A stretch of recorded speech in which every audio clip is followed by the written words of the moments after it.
स्वागत है आप सबका मेरी भविष्यवाणियों की पुस्तक में। तो आइए हम आज के पवित्र वचन को पढ़ेंगे जो कि परमेश्वर के दास प्रेरित अंकुर यूसुफ नरूला जी के द्वारा लिखा गया है।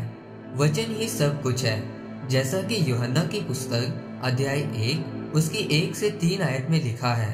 आदि में वचन था और वचन परमेश्वर के साथ था और वचन परमेश्वर था। यही आदि में परमेश्वर के साथ था। सब कुछ उसी के द्वारा उत्पन्न हुआ और जो कुछ उत्पन्न हुआ है उसमें से कोई भी वस्तु उसके बिना उत्पन्न नहीं हुई। मेरे प्रियो, बहुत सारे पास्टर ये शिकायत करते हैं कि हमारे चर्च में लोग आते तो हैं पर ज्यादा दिनों तक रुकते नहीं हैं। ऐसा इसलिए है क्योंकि आप अपनी कलीसिया को सिर्फ चंगियाई या भविष्यवाणियों के आधार पर नहीं चला सकते, बल्कि आपको परमेश्वर के वचन को गहराई से प्रचार करना पड़ेगा और कलीसिया तक पहुंचाना पड़ेगा। अगर आप सिर्फ चंगियाई और भविष्यवाणियां करेंगे तो लोग चंगियाई और भविष्यवाणी लेंगे और उसके बाद कहीं और चले जाएंगे। पर अगर आपकी कलीसिया को परमेश्वर के वचनों का ज्ञान है और वो चंगियाई, भविष्यवाणियों और परमेश्वर के कामों को देख रही है तो वो हमेशा बढ़ेगी। जब लोग वचनों को गहराई से सुनते हैं तो उनका विश्वास बढ़ता जाता है। वचनों से विश्वास की नींव मजबूत बनती जाती है कि परमेश्वर तू मुझे चंगा करे या ना करे, तू ही मेरा परमेश्वर है। छुड़ाए या ना छुड़ाए, तू ही मेरा परमेश्वर है। उसके बाद फिर रुमाल या सामर्थ्य तेल से प्रार्थना या हाथ रखकर प्रार्थना करने की जरूरत होती है और उसके बाद उनकी गवाही आने से कोई नहीं रोक सकता।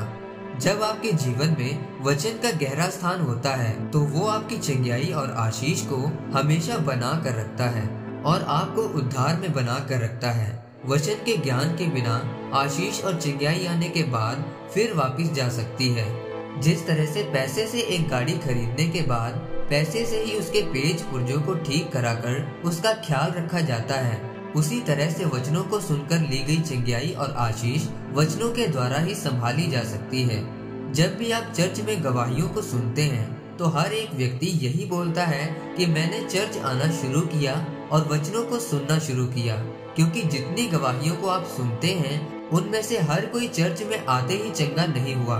उसकी दुख बीमारियां वैसी ही थी, लेकिन जब वो लगातार चर्च आते रहे और वचनों को सुनते रहे तो एक दिन आया जब परमेश्वर ने उन्हें छुआ और चंगा और आजाद किया। मेरे प्रियो, जब वचन आपके जीवन में होते हैं तो शैतान आपको भरमा नहीं पाता, क्योंकि आपको वचनों की सामर्थ्य पता होती है और ये भी पता होता है कि आपके जीवन के कौन से हिस्से में कौन सा वचन लगता है। फिर आप वचन से प्रार्थना करते हैं और शैतान को हराकर अपनी आशीषों पर कब्जा करते हैं। जिस तरह से जब शैतान ने प्रभु यीशु मसीह को भरमाने की कोशिश की तो प्रभु यीशु मसीह ने 3 बार परमेश्वर के वचन से शैतान को जवाब दिया और शैतान को हराकर उसे भगाया। वचन ही आपकी जिंदगी का आधार है। वचन के बिना आप अपनी जिंदगी को नहीं बदल सकते, लेकिन वचन की गहराई अगर आपको पता है तो आप अपनी जिंदगी को जैसी आप चाहते हैं वैसी ही बना सकते हैं। जिस तरह से इसहाक ने परमेश्वर के वचनों पर अपना ध्यान लगाकर 20 साल बाद बच्चों की आशीष ली। आमीन। आइए परमेश्वर के दास के द्वारा लिखी गई इस प्रार्थना को आप मेरे साथ एक मन होकर करें। सर्वशक्तिमान परमेश्वर, इस वचन के लिए मैं आपका धन्यवाद करता हूँ। परमेश्वर, अपना अनुग्रह मुझ पर कर ताकि मैं आपके वचनों की गहराई को समझ सकूं और उनके द्वारा अपनी आशीष और गवाहियों को बना कर रख सकूं। प्रभु यीशु मसीह के नाम में आमीन। परमेश्वर आप सबको आज के वचन के ऊपर मनन करने के द्वारा आशीषित करे।